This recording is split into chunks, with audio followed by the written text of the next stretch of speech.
The American Cultural Revolution has already begun. And in this case, it is known as extreme political correctness. What up? Thank you guys for sharing our last video and for everyone who discussed in the comments and donated. Thank you. Oh, thank you. Now, I see a recurring mistake in the comments, a mistake that I myself used to make. 比如说，你跟我讲我很喜欢吃咖喱饭，然后我回你，哦，是哦，那你应该很讨厌牛肉面对吧？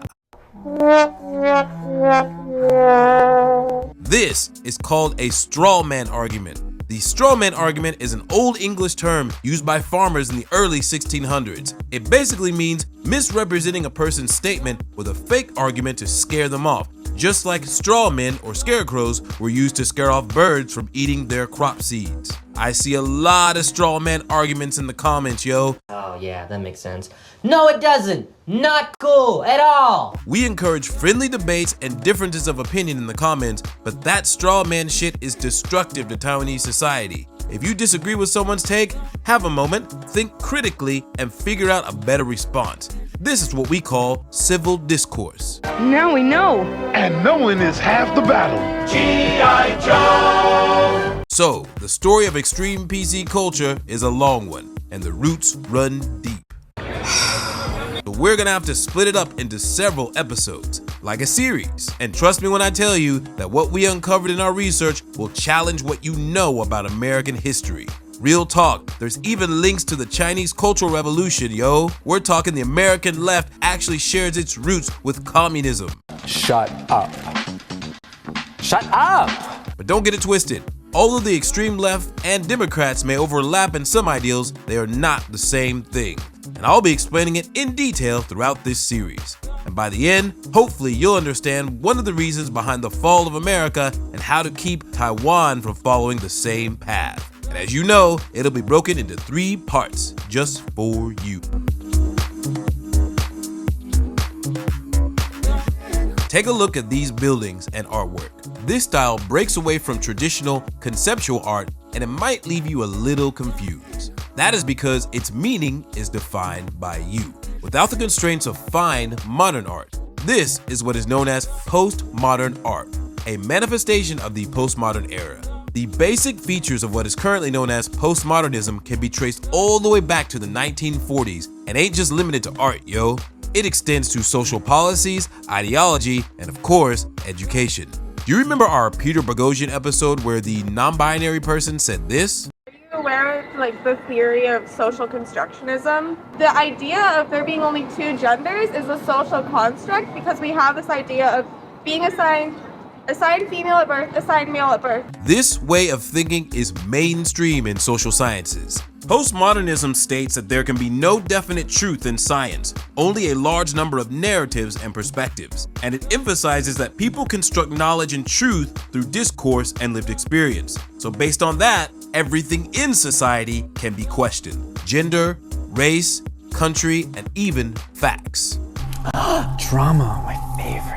Michel de Montaigne, one of France's most influential philosophers, cited for inspiring the French Renaissance, wrote, Il a plus à faire à interpréter les interprétations qu'à interpréter les choses. English, motherfucker, do you speak it? Which basically means we need to interpret interpretations more than to interpret things. What?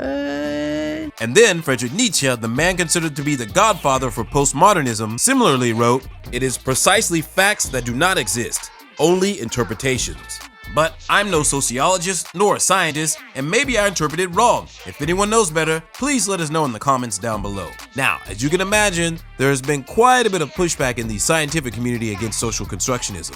One of these scientists in particular is mathematician and physicist Alan Sokal, who we mentioned in a previous episode. Although he considers himself a leftist, Sokal believed that the left should use and incorporate science and facts into its ideology to fight the rampant ignorance brought on by social constructionism. To understand the origin of extreme PC culture in the United States, you must first understand the core values and beliefs of postmodern and social constructionism. Words with venom, words that bind. Words used like weapons to cloud my mind. Now, The video I'm about to show you will perfectly display how extreme leftists in America give little thought to facts and scientific data, especially when it comes to debates and general conversation. Do you identify as black? No, it's a serious question because you might not identify. What kind of shit is that? Real talk. I've actually had people ask me this question several times. So why did she, clearly a person of color, ask him, also a person of color, this question? Well, because based on leftist ideals, if gender is purportedly a social construct, well then maybe race is too, right? In which case, from now on, I identify as Native American, fool. I mean, I am a quarter Cherokee, so there's grounds for it. From now on, I will only be referred to as Running Blackfoot. That's bullshit. But this question actually goes deeper than that. She's actually f***ing with him. But before I play the next part of the video, let me give you a little background on who this gentleman is. Allen West is a former lieutenant colonel from 4 generations of military officers. He later became the first African-American Republican member of Congress from Florida. Heavy emphasis on Republican, because traditionally speaking, a large majority of African Americans are Democratic. And let me tell you, in America, if you're black and Republican, you're gonna catch a lot of shit. Which is why our young lady at Northwestern University asked him this question. Do you identify as black? No, it's a serious question because you might not identify. Can you please put the mic? Thank you. Okay. When I walked into the room, I am not done with my question. Hey, young lady. I'm just asking you to listen to me while I'm about to answer the first question. But I didn't finish my question. Okay. Yeah, I'm black. Less than 9% of the people in this room are black, and we're all not here for you. Do you think there are racial inequalities in America? And how do you feel about Trump increasing both economic inequality and discrimination for people of color and LGBTQ people? What about violence against marginalized people in the United States? Can you talk about that? Well, the subject was about, national security and foreign policy. But I will tell you that I think in the minority community and the black community, I think they're pretty happy that unemployment isn't at an all-time low in the United States of America for Hispanic and black communities, and that's the truth. Well, in addition to being incredibly rude and angry as fuck, young lady has her facts wrong. Allen West is correct. The unemployment rate for minorities was at its lowest in nearly 50 years. However, it started to drop during Obama's first term. Now, as Allen West continues on, not only is he going to bury young lady with facts, he's also going to proceed to elegantly chiang ta regarding her ridiculous question in a very clever way. See if you can spot it. As a matter of fact, overall unemployment is an all-time low. So if you want to break the pay gap or racial inequality gap, the most important thing is my parents taught me, who were black, born and raised down south, was about equality of opportunity and not equality of outcomes. I would challenge you to read the book by a black man by the name of Booker T. Washington called Up From Slavery, okay? That's fine.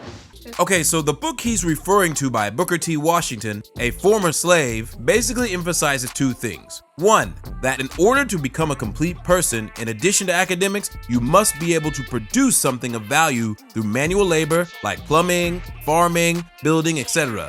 And through this brings about the second point, which is being a productive member to your society and your community by being useful to others. Fun fact, Booker T. Washington's philosophy is actually the source and inspiration for Jordan Peterson. And sit tight, because we'll be doing an episode on him real soon. Because W.E.B. Du Bois is much better at describing the racial inequalities in America that you are denying that happen now. Now, the gentleman the young lady is talking about, W.E.B. Du Bois, was a sociologist and the founding member of the NAACP. He directly opposed Booker T. Washington's strategy and argued that social sciences could solve America's race problem. But after all the violence committed and policies created against freed slaves in history, he later changed his mind and supported protest and social agitation.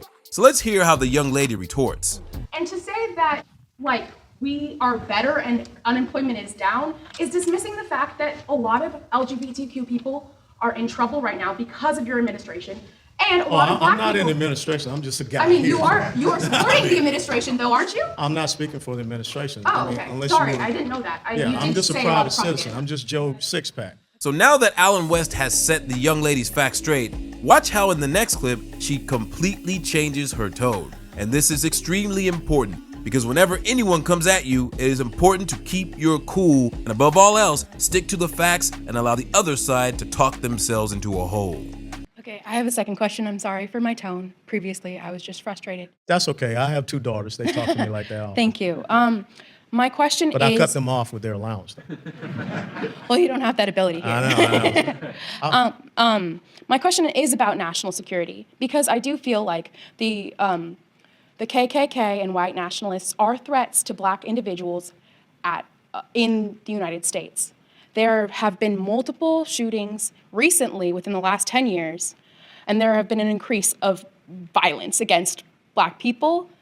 And I wanted to know if you think that that's a national security issue and how you would address that. Yeah, I think it's a national security issue right here in the south side of Chicago where you have a combat zone going on and Rahm Emanuel and everyone just seems to not care, or as well as in Baltimore or other places. And that's black on black crime. Fun fact, there have been more deaths due to gang violence in Chicago, black on black crime, than in the Iraq and Afghanistan war combined, yo. Now, if you want to understand why the government hasn't put more resources into solving the problem in Chicago and other cities like it, I highly suggest you check out the HBO series The Wire. So, Alan West didn't exactly answer the young lady's question, which is why she presses it again. And his answer, priceless. That's not KKK or But whatever. what about white on black crime? I'm sorry, but that's what I was asking. Oh, okay, well then, have you ever heard of Margaret Sanger? You can't just give one example for Well, them. Margaret Sanger and the organization that she founded since 1973, almost 17 million unborn black babies have been murdered by that organization. I think that's something that we should really be concerned about. The fact that the United States government gives $568.7 million to an organization that was founded by a white supremacist, a racist, a person that spoke at Klan rallies, that referred to blacks as undesirables and weeds, I would join forces with you in a heartbeat to say that we need to cut off funding to an organization like that called Planned Parenthood. That 50, well, I don't think we give taxpayer money to the Ku Klux Klan. It's a terrorist organization Well, that has not been targeted by the FBI. Well, yeah, they have. The FBI goes after white supremacist organizations, but then I would ask you, why is it that nobody goes after Antifa? I mean, I think Antifa is also a domestic terrorist organization. I mean, look at what they have done at certain colleges and universities to prevent people from going out there and freely speaking. So let's call a ball and a strike. And so there are many organizations out there that we need to be targeting. But I will tell you, first and foremost, we shouldn't give $568.7 million to an organization like that. And if you do some research, I think between 50 to 55% of Planned Parenthood clinics are in black communities. That's a travesty. Now, despite a great answer, my man was a little off with the numbers, as it's $530 million Planned Parenthood receives in government funding, making it more than half of its $1.2 billion a year in funding it receives. Also, rather than 17, it's 19 million black babies aborted, as 79% of abortion clinics are located within walking distance of black and Hispanic neighborhoods. Although the extreme left has a habit of outrage, censorship, and denial of facts, the extreme right ain't so great either. And twisting the facts is just the least of their wild behavior. And don't worry, we'll get to them soon enough. So as I said at the beginning, the origins of extreme PC culture runs deep. It took us weeks of research, information, and fact gathering, and this episode was just to give you a taste of postmodernism, social constructionism, and all the other isms that contribute to this extreme PC culture. And if you think the young lady in this video had a bad attitude, just wait until our next video where we take you to one of the most elite Ivy League schools in the country, where ideally the students should be high class and civilized. Then why the fuck did you accept the position? Because Who I the haven't- fuck hired you? It is not about creating an intellectual space. It is not. All of that under the backdrop of the bloodiest scenes of the American Cultural Revolution.